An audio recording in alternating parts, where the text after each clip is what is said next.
Madalas nang gawin ng marami sa atin ang cashless payment.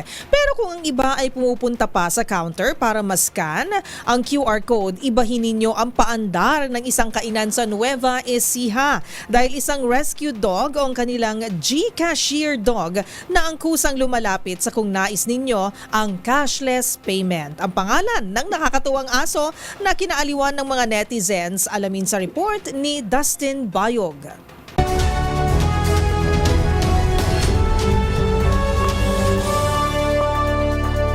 Cuteness overload ang hatid ng asong ito sa isang post ng kainan na Tikia Garden Bistro sa bayan ng San Jose, Nueva Ecija. Ang aso kasi ay ang bagong cashier ng kainan para sa mga customer na nais magbayad sa pamamagitan ng cashless transaction.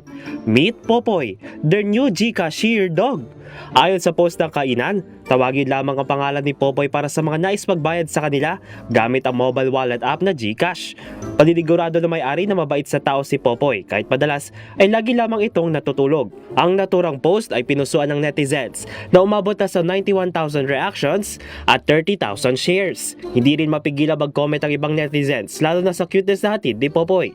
Habang ang ilan ay nakyutan, napansin ng netizens sa captions ang tila favorite tip daw ni Popoy ay buto ng crispy pata. Kaya nagbigay paalala naman ang ilang netizens sa may-ari o sa maaari maging customer nito na iwasa magbigay ng buto kay Popoy dahil nakasasama ito sa kalusugan ng mga aso. At sa halip daw na buto ay suggestion naman ng ilan ay dog treats na lang ang ibigay kay Popoy.